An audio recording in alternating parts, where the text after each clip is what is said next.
اعوذ باللہ من الشیطان الرجیم بسم اللہ الرحمن الرحیم خیر الناس من ينفع الناس او کما قال رسول اللہ صلی اللہ علیہ وآلہ وسلم سبحانک لا علم لنا الا ما علمتنا انک انت العلیم الحکیم صدق اللہ مولانا العظیم۔ محترم سامعین و ناظرین، السلام علیکم ورحمۃ اللہ وبرکاتہ۔ امید ہے ایمان و صحت کی بہترین حالت میں ہوں گے۔ آج امراض قلب کے سرکل میں سے عضلات یعنی دل پر مشینی تحلیل کے سبب پیدا ہونے والے امراض و معالجات کے ساتھ حاضر خدمت ہوں۔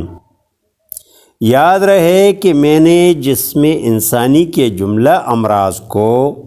عضلات یعنی دل سے جوڑنے کی جو کوشش شروع کی ہے، آج کی یہ ویڈیو بھی اسی ہی کوشش کی ایک کڑی ہے۔ اس ویڈیو میں عضلات یعنی دل پر مشینی تحلیل کے سبب پیدا ہونے والے امراض پر مدلل روشنی ڈال کر پوری دنیا پر یہ حقیقت واضح کروں گا کہ فی قلوبہم مرض فزادہم اللہ مرضا ولہم عذاب علیم بما کانوا یکسبون۔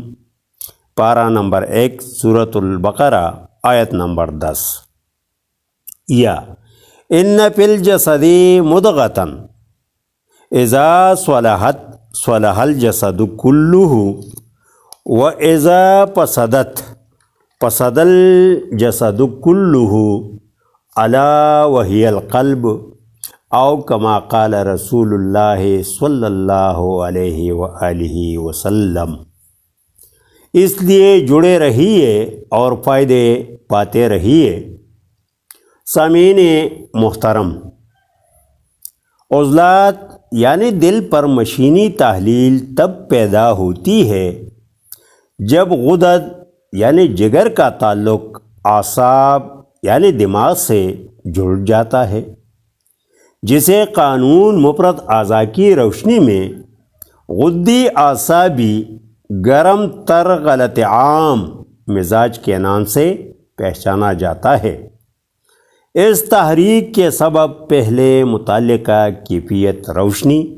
پھر متعلقہ اخلاط اور پھر ان اخلاط سے متعلقہ ٹیشوز بن کر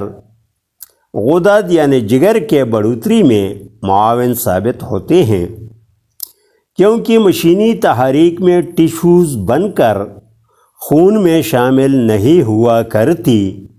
اگر شامل ہوتی تو CBC یعنی کمپلیٹ بلڈ کاؤنٹ ٹیسٹ میں واضح نظر آتے۔ البتہ الٹرا ساؤنڈ رپورٹ میں غدد یعنی جگر اپنی نارمل سائز سے بڑا ہوا ہوگا۔ مشینی تحریک کے متعلق یہ بات بہت مشہور ہے کہ مشینی تحریک میں خلط بنتی اور خارج ہوتی ہے۔ میں اسے اتفاق کرتے ہوئے ایک نئی بات کا اضافہ کچھ یوں کرتا ہوں کہ مشینی تحریک میں انزائمز کی افزائش ہو کر کنیکٹیو ٹیشو یعنی خون میں شامل ہو کر تحریک کی شدت تک صرف فاضل اور فاسد مواد کے اخراج کے فرائض انجام دینے لگتے ہیں، جبکہ تحریک کی شدت میں مقامی تحلیل کے عضو رئیس کے اجزاء اصلیہ بھی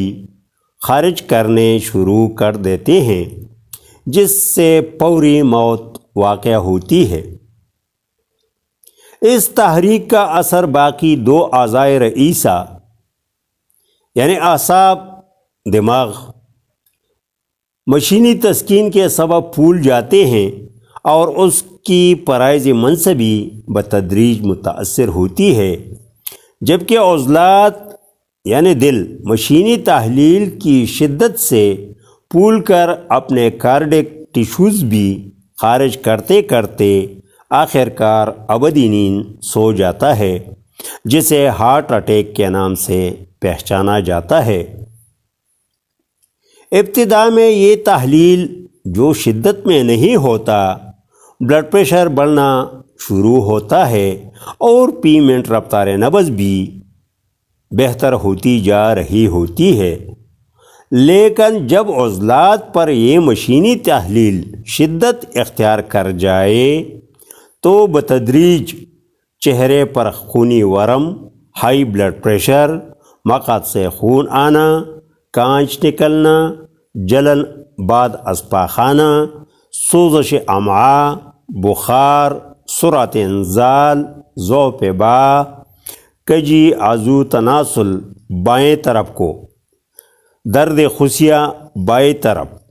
دائیں خصیہ کی سکیڑ، جریان منی، سوزاک، جبکہ خواتین میں سوزش رحم،